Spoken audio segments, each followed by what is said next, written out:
Well, Lowry, you're now alone in the office. Kimon has left you to your thoughts, and his ultimate fate is up to you, at least as far as employment goes. I think I'd like to call Kelvin McDonnel. Sure, you get out your phone and dial him up. He answers and says, "Well, if it isn't freeze frame, to what do I owe the call?" Well, Mr. McDonnell, I just wanted to touch bases with you on what we were discussing earlier, the program to rebuild our manpower. Absolutely. Let me get you the address to one of our local facilities. I'd like to give you an introduction to something amazing. How soon can you be there? We should have a pitch ready by now. Oh, well, I could be there right away. That's good. No point to delay an opportunity. That's good business sense. I'll meet you there in an hour. And he hangs up. Okay, go fetch Flux. So what are we doing about Kimon? I told you, he hasn't broken any enforceable laws yet. We can't do anything.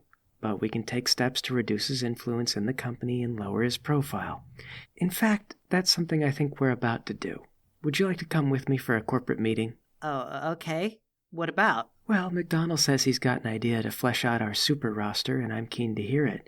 At least for now. You have to admit, anything is better than trying to play nice with Kimon. I just don't understand how Captain Momentum ever decided to bring him on. Captain Momentum used to get sentimental. He always wanted to talk everything out, do things patiently. He complained that going on the attack led to people getting hurt for no reason. It was like a gentle giant complex, I guess. I think maybe he hurt someone with his powers when he was younger, and he spent a lot of time compensating for the guilt. Well, that makes sense. But I mean, do you think that he would have seen the harm caused by leaving people like Kimon alone? He expected himself to be able to work through those problems. Look, that was then, but this is now. We don't have to put up with this forever, and we're not going to. All right. Let's go. You guys hop in the car and drive kind of down towards the coast, where a lot of cheaper corporate zoning is at. The address you've been given is to an unremarkable facility with a chain-link fence, and the facility has the name Upperworks written on the entrance sign and block lettering. It's clearly not a business selling itself to the public, and would only be noticed by truck drivers going up and down the industrial roads it's built next to. Is this the right place? Well, I assume it's an R&D facility, not a corporate headquarters. Facing isn't exactly their big priority. You park the car, approach the front door, and it looks like it requires a badge to be let in. There's a button to ring security, however. You press it, and a voice says, "Hold on just a minute, Mr. McDonnell is on his way." True to promise, after about a minute, Kelvin McDonnell answers the door, accompanied by 2 bodyguards. Sorry we don't offer a warmer welcome here, but this building isn't exactly open to the public, so we don't have a receptionist. Please, come inside. What exactly do you do here at Upperworks? Well, as you know, in today's business environment, everything is about mergers and acquisition. If you aren't expanding, buying your competitors, or being bought, then you are failing. As a part of this natural process, my company began investing in scalable super technologies. Scalable? That's right, scalable. As in, like, mass production. Well, not mass production, not yet. But we're focused on harnessing or taking advantage of superpowers in a way that can be transported over to an ordinary person for daily use. In fact, my company was behind the development of the weapon that killed Captain Momentum. However, that is classified information. I share this with you as a sign of trust, and I'm not at liberty to discuss any details about the project. I saw some of the data on that gun. I mean, that they gave us, and also the stolen data. It had something to do with using Luna's blood as ammunition to simulate her powers? As I said, I can't discuss specifics. However, this does lead me to a primary issue with scalability. Write down this hall, please. Now, what makes this study of superpowers difficult is that no 2 superheroes are alike. Even if they have very similar powers, they manifest in different ways. The path of least resistance is to do as you have, Mr. Elvis, and create technology which amplifies abilities that are already present in an individual. We could spend a lifetime trying to understand exactly how your teleportation powers work, but then, at the end of that lifetime, you would be dead. And the next person we find with powers like yours would be doing it in a completely different way. Your suit is useless to that person. Millions of dollars in research down the drain for us. The suit is only useful to yourself. And now we don't have a product to sell. Oh, well, my suit certainly didn't cost millions of dollars. I mean, it was expensive, but I was able to pay for it with a few grants. My company provides those kind of grants. Elvis, your super suit was made possible by my own charity. Oh, I didn't know that. Well, you'll find the check was written under a different company name, and you won't find this company, Upperworks, on hardly anything. It's all a complicated weave of subsidiaries, franchises, and legal horse crap.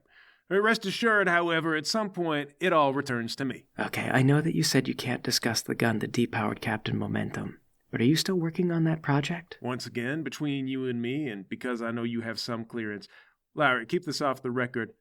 The project is a dog. The government is interested, and we have a contract, but in the long run, it's got no legs.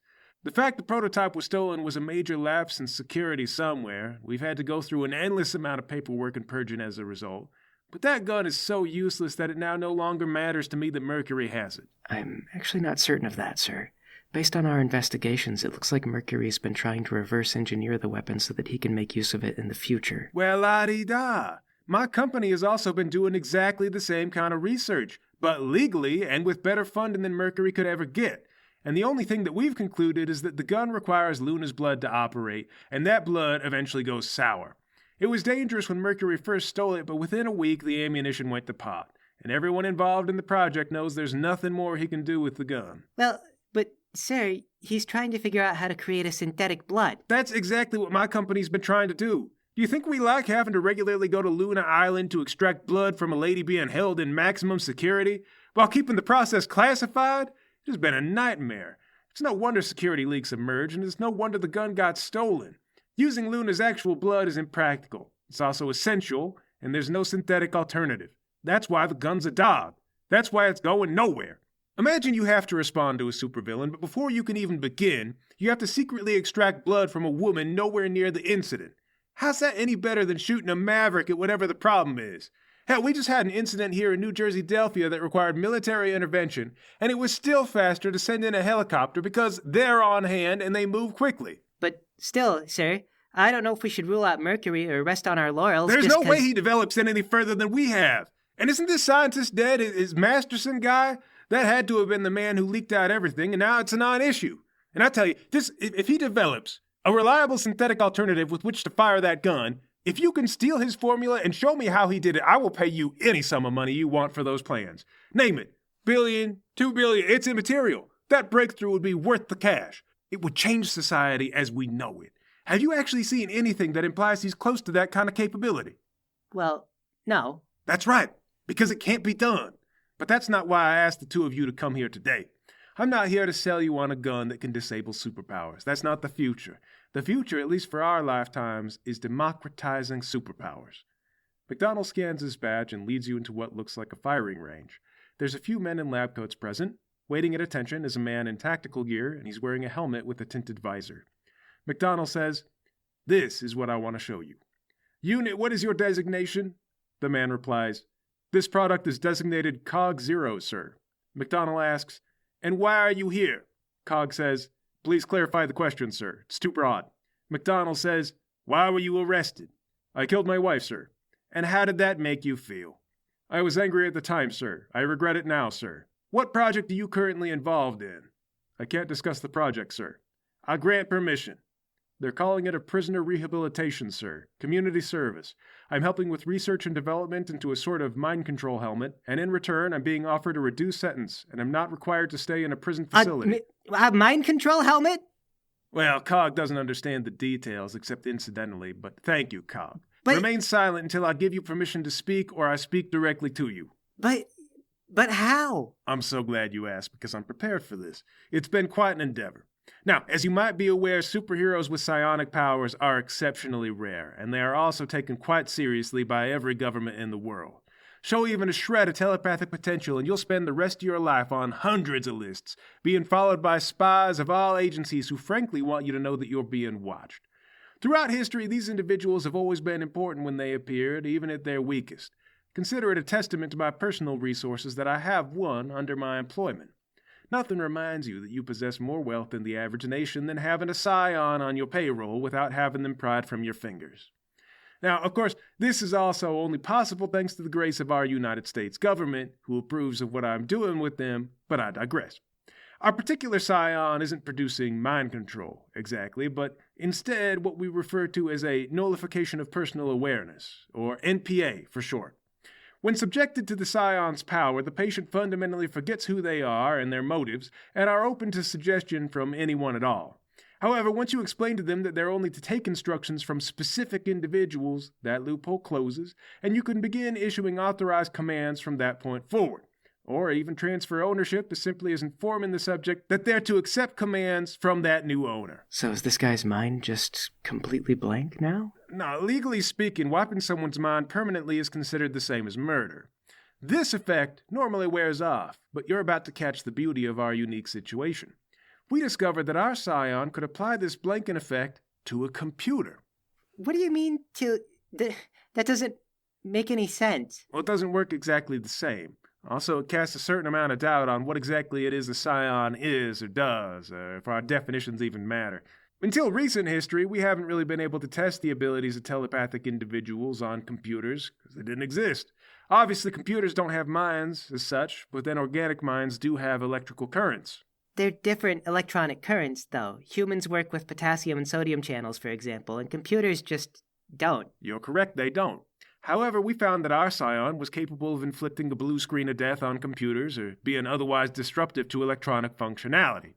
Eventually, someone realized that perhaps the effect was being stored in the computer somehow, and we got to work and created a system that would accept our scion's disruptive ability as like a storage, and then a second system that can open or close a gate to broadcast that effect outward. We then placed that system in a helmet. McDonnell slaps on Cog's head. Normally, an NPA would wear off in 12 to 24 hours, sometimes less, though it varies case by case. However, we found that we can gradually release a stored NPA from the helmet directly into a human individual, prolonging the effect of the NPA over time to about a month within only one helmet. That's about the longest we can go with an ordinary person and still have them wear the helmet comfortably, but if an individual had super strength, for example, they could wear a bulkier helmet with a greater amount of storage, and you'd likely need a replacement far less frequently. As you can see, we've lucked into something so providentially lucky, I can only assume that God himself intended us to have it. And the death of our Captain Momentum may have been our sign from him that it's time to move forward on this project into genuine field testing. Is this legal, though? Sorry? Actually, Flux does raise kind of a point. There has to be issues with liability here. I mean, it's a bit like owning a police dog. If it bites someone, the police officer in charge of the dog is considered responsible. If we used a criminal as part of an experimental police unit, I think it's safe to say that we'd become responsible for any mistake or performance problem. I mean, is it legal to brainwash someone? Well, I already told you, it's not brainwashing or mind control, it's an NPA system, and our lawyers have looked into it extensively. Normally, yes, using psionic powers to control someone's actions would be against the law. Falls under coercion or worse, depending on what you made that person do. However, as it turns out, there's no law against democratizing something like the NPA system. I don't understand what that means. Democratizing mind control? It's simple, Elvis. If a scion tells you to remove your clothing against your will, that scion has broken several laws. However, there's absolutely nothing in legislature saying that you can't set up an NPA effect and then transfer the NPA to a third party.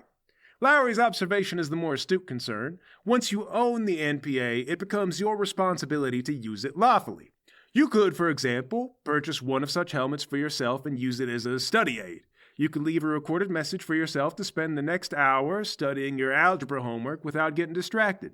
You can see that there's obvious benefits here, so you understand why we would expect lawmakers to stand aside and allow this technology to develop. But what about him, though? The guy, Cog? He's not studying. Now, Cog, you could consider to be like a butler. We use the NPA system to make sure that he follows the orders that you expect him to follow, but he's signed a contract. He allows himself to be employed while under the effects of the NPA, and in exchange, he receives a reduced sentence for his criminal behavior. You find that this will hold water because he is exchanging labor for a material benefit expressed within the contract. Now, there are several provisions in that contract. You have to meet his basic human needs, such as food and water, and of course, medical care should he be injured in the line of duty. You will not intentionally send him on suicide missions or request that he conduct actions exceeding the standards of his job. It's also worth noting that he will be able to remember his time with you. So if you ask him to disrobe, just as normal, you may be in violation of certain laws. Imagine him as being like a private military contractor, but his pay is his freedom. I mean, okay, then maybe it's legal, but it feels unfair? I just explained to you his contract stipulates he gains a material benefit in exchange for his work. Cog Zero, would you please tell Elvis here what COG stands for? Criminal Opportunity Grant, he replies. And what is that opportunity being granted to you? Freedom, sir. And how do you feel about this opportunity? I prefer it to incarceration, sir. There you are. If you want to know how he feels about it, you can ask, and he's compelled to give you an honest answer. Cog Zero was a military man, so he's already familiar with the concept of working under orders. We felt he was an ideal candidate for our pilot program. But you know it spells cog, right? Like a cog in a machine, isn't that? Yes, you daft idiot! Of course I know it spells COG! You think we couldn't come up with any other acronyms? I was the one who personally signed off on it. I thought it was clever. It is clever. Kelvin, this is an amazing system.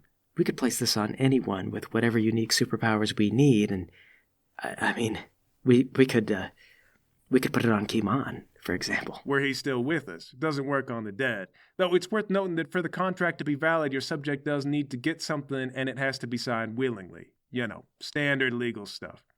Zero here gave us informed consent, so Kimon would have to do the same. I mean, employment for pay, that is a material benefit, and actually about that, he just walked into the office just today. Really? I thought he was as dead as a doornail. Well, if anyone should have to work under an NPA system, it would be him. And I'd be happy to set you up with the helmet for that, but you're concerned about liability, and so are we. In the labs, Zero has been pliant without being stupid. You compared him to a police dog earlier, and that's correct. Imagine a police dog that's more intelligent, understands English perfectly, and can coordinate with his handler. Furthermore, unlike the police dog, we can order Zero to study law until he reaches the standard expected of a police officer, and he'll genuinely sit down and study from dusk till dawn until he understands it. We know because we already got that part out of the way for you. We are fairly confident in the safety of the NPA system, but we're not willing to just go around placing it on everyone until we've seen Zero deployed to an actual mission. Is everyone who needs to be on board for this, from a higher level, are they ready for this to happen? Everyone we need so far except for you, Lowry. You are now the face of Unstoppable Industries, one of the most trusted superhero companies in the country. With a good PR campaign and your sunny smile, I'm confident that people will see our way on this and be able to understand how valuable it is to call on our nation's superpowered resources even when they're connected to individuals we couldn't otherwise trust. Several important legislators have already made a few stock investments in anticipation of a bright future. So, it's all good. You know what? All right. You send us your company's proposals, and I'll have Snakeman look them over. Lowry, not only are we about to defeat crime, we're about to turn it around and make it an asset to the city. Just you wait. I hardly can, sir. I'm excited for the future. You shake hands, and McDonnell sees you out. Lowry, I don't know if this is entirely ethical. Which part? Saving lives by saving lives, or using criminals to stop crime? The mind control part is what really gets me. I mean, he can call it by a different name, and he says it's legal, but I feel like it can't be. It just can't be. It's illegal for criminals to use their powers in illegal ways. Democratizing powers to be used in legal ways, however, by people like you and me, I think he's right. I don't think there's anything in the books against it. I don't understand what it means when you say that we're democratizing this power. Who is voting? George Washington. But who? It's the most basic American freedom that we have, Flux. If you like something, buy it. If you don't, don't.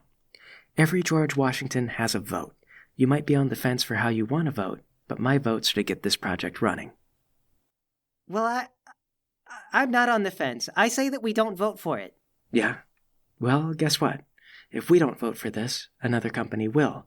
And if it turns out that COG makes them more efficient and they earn more money because of the program, eventually they'll have more votes than we do.